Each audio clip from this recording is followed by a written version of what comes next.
warahmatullahi wabarakatuh.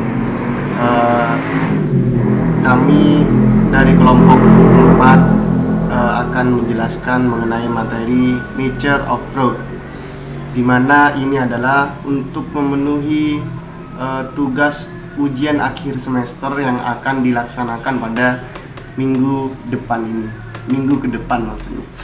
Baik, kita pertama harus mengenal apa itu fraud.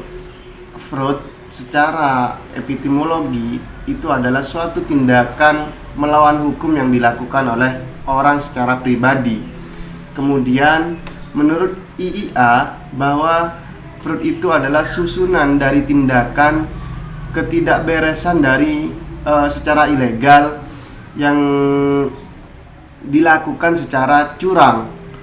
Kemudian salah satu bentuk dari fraud itu, nature of fraud itu adalah white collar crime, di mana white collar crime itu adalah suatu kegiatan yang salah satu rangkaiannya itu tindakan secara non fisik, namun itu adalah dilakukan secara rahasia atau ilegal, sehingga tindakan tersebut adalah suatu tindak kecurangan yang dilakukan secara non fisik juga. Makanya white collar crime itu termasuk salah satu bentuk dari fraud yang esensinya itu tidak dilakukan atau tidak sama dengan penyuapan atau maling atau fraud terhadap pemerintahan.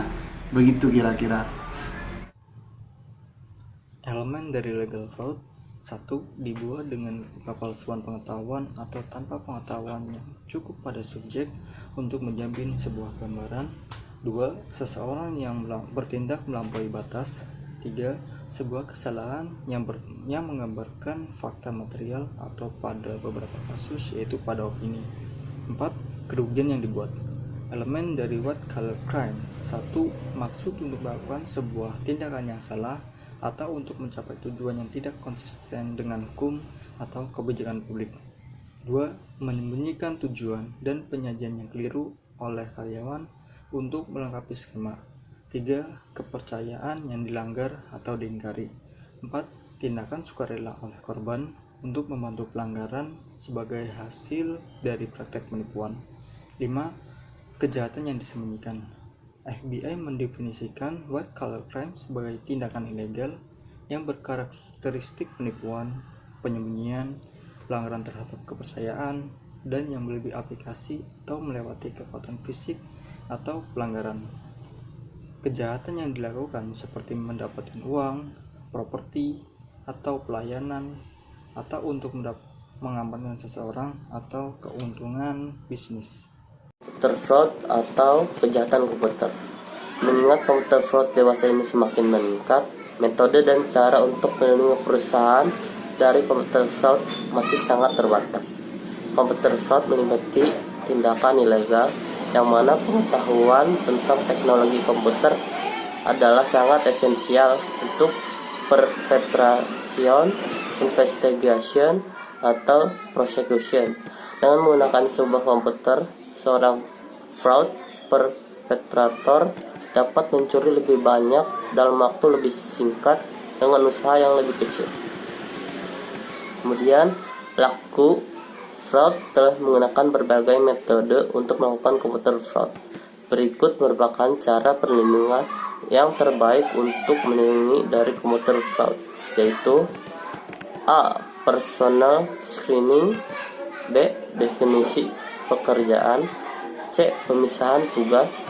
D. Etika profesional. E. Efisiensi. F. System design control. G. Physical access security. H. Electronic access security. I. Internal control and audit. Baik, nama saya Muhammad Ali Lubi. Saya akan menjelaskan tentang pengkategorian komputer fraud melalui penggunaan model pemrosesan data. Pengkategorian komputer fraud melalui penggunaan model pemrosesan data dapat dirincikan sebagai berikut. Yang pertama, komputer fraud dapat dilakukan dengan cara mengubah komputer input. Yang kedua, komputer fraud dapat dilakukan dengan menggunakan sistem prosesor oleh orang yang tidak berhak. Yang ketiga, komputer fraud dapat dicapai dengan mengganggu perangkat lunak. Yang keempat, komputer fraud dapat dilakukan dengan mengubah atau merusak file organisasi.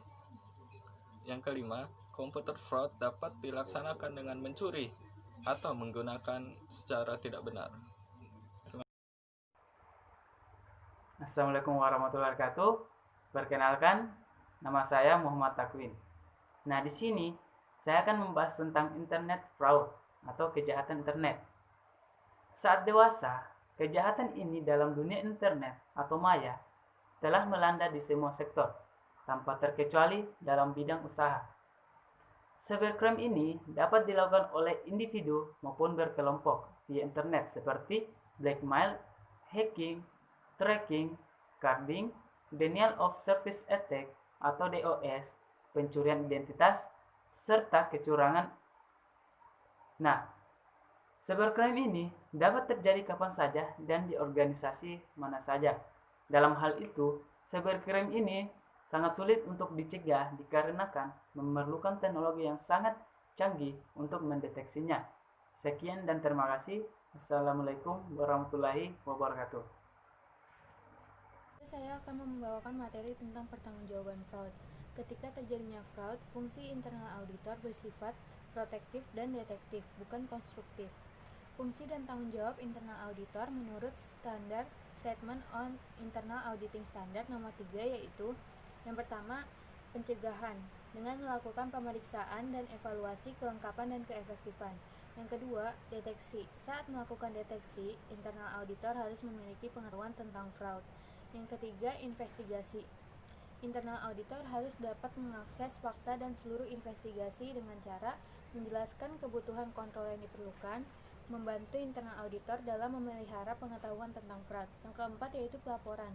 Report dibuat dengan adanya kesimpulan yang mencakup finding, rekomendasi, dan tindakan perbaikan yang diambil. Tanggung jawab dalam mendeteksi fraud dapat dilakukan sepanjang otoritas yang diberikan dalam pemeriksaan area potensial dari fraud. Yang pertama ada internal auditor tidak dapat bekerja jika terdapat pembatasan. Yang kedua, tanggung jawab manajemen. Yang ketiga, menetapkan iklim moral dalam fungsi di perusahaan.